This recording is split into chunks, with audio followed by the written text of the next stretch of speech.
আমাকে ডিবি অফিসে রিমান্ডের নামে যখন টর্চার করা হতো তখন একটা কথা খালি বলতো, আমি হিন্দু হয়ে কেন বিএনপি করি, এই কথাটা বলতো।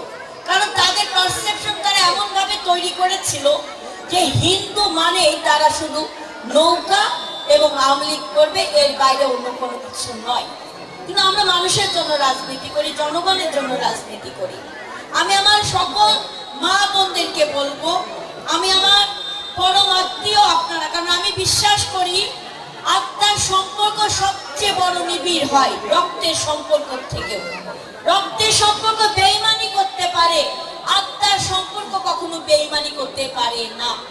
সেই জায়গায় একটা কঠিন সময় আমরা অবতীর্ণ হয়েছি, আমরা বিজয়ী হয়েছি, ভগবান আমাদের প্রতি সহায় হয়েছে। আমাদের নেতা জনাব তারেক রহমান বলেছে, আগামী দিনে বিএনপি যদি রাষ্ট্র পরিচালনার দায়িত্ব পায় তাহলে হিন্দু, মুসলিম, বৌদ্ধ, খ্রিস্টান সকলের জন্য আমরা একটি নিরাপদ বাংলাদেশ গড়ে তুলব, যেখানে সংখ্যালঘু বলে কোনো কথা থাকবে না। আমরা সবাই বাংলাদেশি, এটাই হচ্ছে আমাদের সবচেয়ে বড়। আমাদের নেতা জনাব তারেক রহমান বলেছে, আমরা হিন্দু সম্প্রদায়, বৌদ্ধ সম্প্রদায়, খ্রিস্টান সম্প্রদায় এবং মুসলিম সম অধিকার এবং সমমর্যাদা আমরা রাষ্ট্রীয়ভাবে নিরাপত্তা নিশ্চিত করব এবং অধিকার নিশ্চিত করব। তিনি বলেছেন, প্রত্যেকটি ধর্মীয় অনুষ্ঠানে প্রধানদের জন্য তিনি রাষ্ট্রীয় নিরাপত্তা সম্মান এবং তার সাথে মাসিক একটা সম্মানী প্রদর্শন করবেন রাষ্ট্রীয়ভাবে। প্রত্যেকটি ধর্মীয় মন্দির, মসজিদ কিংবা প্রত্যেকটি জায়গায় যারা ধর্মীয় প্রধান থাকবেন অর্থাৎ পুরোহিতদের জন্য প্রত্যেকটি ধর্মীয় অনুষ্ঠানের ভাতা আগামী দিনে বিএনপি যদি ক্ষমতায় আসে সেটা নিশ্চিত করবে। আমাদের নেতা জনাব তারেক রহমান বলেছে, আগামী দিনে বিএনপি ক্ষমতায় আসলে প্রত্যেকটি নারীর প্রত্যেকটি নারীর সম্মান আমাদেরকে নিশ্চিত করতে হবে। কারণ আমাদের নেতা জনাব তারেক রহমান বিশ্বাস করে অর্ধেক জনগোষ্ঠী নারী আর অর্ধেক পুরুষ, এই অর্ধেক জনগোষ্ঠীকে পিছিয়ে রেখে রাষ্ট্র কখনো এগিয়ে যেতে পারে না। তাই আমরা প্রত্যেকটি পরিবারে নারী প্রধানের হাতে একটা করে ফ্যামিলি কার্ড, আগামী দিনে ভগবান যদি বিএনপিকে রাষ্ট্র পরিচালনার দায়িত্ব আনেন তাহলে তাদের হাতে ফ্যামিলি কার্ড দেব, যে কার্ডের মাধ্যমে আপনি 2 থেকে 2,500 টাকার জিনিস বিনামূল্যে প্রতি মাসে আপনি ক্রয় করতে পারবেন। অর্থাৎ নারীকে আর্থিকভাবে, সামাজিকভাবে, অর্থনৈতিকভাবে এবং শিক্ষাগত যোগ্যতার ভিত্তিতে নারী হবে আগামী দিনে সম্পদে পরিণত হবে। তাই আমি আমার মা বোন এবং আমাদের ভাইদেরকে বলবো, দাদাদেরকে বলবো, একটা সুযোগ আমরা কি সবাই আমার অধিকার, আমার পছন্দ, আমার বিবেককে জাগ্রত করে আমার বাংলাদেশটাকে রক্ষা করার জন্য, আমার নতুন করে কোনো ফ্যাসিবাদের হাতে এই বাংলাদেশ যেন নিয়ন্ত্রিত না হয়, তার জন্য আমরা কাজ করতে পারবো না?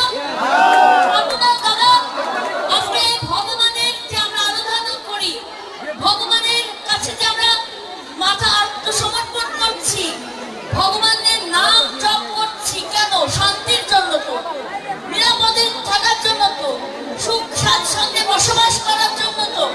তার জন্য কিন্তু আমাদের গণতান্ত্রিক চর্চাটা করতে হবে, আমাদের রাষ্ট্র নিয়ে সচেতন থাকতে হবে। আগামী দিনে আমার সরকার আমি গঠন করব, আমার জনগণকে আমি নির্বাচন করবো, তাই না? আগামী দিনে যারা দেশ বিরোধী ষড়যন্ত্রের সাথে লিপ্ত ছিল সেই সকল রাজনৈতিক দলকে আমাদের এক স্বরে না বলতে হবে। মা বোনেরা, আগামী দিনে বিএনপিকে ধানের শীষের বিজয়ের জন্য বাবু বৈশ্যচন্দ্র রায় আমাদের ধানের শীষের প্রার্থী। আপনাদের সকলের পরিচিত এই প্রার্থী, পরিচিত না? চেনেন আপনারা সবাই? হাত তুলে দেখি তো, সবাই চেনেন তো? সবাই জানেন তো? এই নগরবাসী প্রত্যেকটি মা বোনের সাথে আমার আত্মার সম্পর্ক নিবন্ধিত হয়েছে ইতিমধ্যে। আমি পূজা পার্বণে সব জায়গায় আপনাদের কাছে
আমাদেরকে আশীর্বাদ করবেন।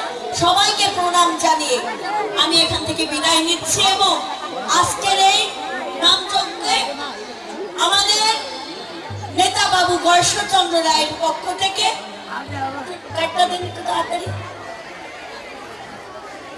কমিটি মন্দির কমিটি এখানে কে দায়িত্বে আছে? সভাপতির হাতে পলাশদার হাতে আমি একটা সম্মানী দিয়ে গেলাম। আপনারা আশীর্বাদ করবেন। আর কিছুক্ষণ পর হয়তো আমাদের নেতা বাবু গর্ষচন্দ্র রায়ও আপনাদের সাথে সাক্ষাৎ করতে আসবেন। সবচেয়ে বড় কথা হলো ভালোবাসা, সততা, এটা অনেক বড় বিষয়। এই জায়গাটায় আপনাদের হৃদয়ে আমাদের স্থানটা দিয়ে, যাতে করে আমরা আপনাদের সাথে একসাথে চলে আমরা নতুন করে এই সমাজকে গড়তে পারি।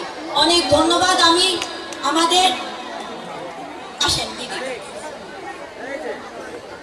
আমাদের দিদি যিনি আজকের এই কীর্তনের যিনি সর্বোচ্চ ভূমিকা রাখবেন, আমি 5 মিনিট 10 মিনিট আমি যতক্ষণ পারবো আমি শুনবো এবং আপনারা উপভোগ করবেন এবং ভগবান শ্রীকৃষ্ণের কাছে প্রার্থনা করবেন আমরা সবাই মিলে যেন একটা সুন্দর বাংলাদেশ করতে পারি এবং জান্নাত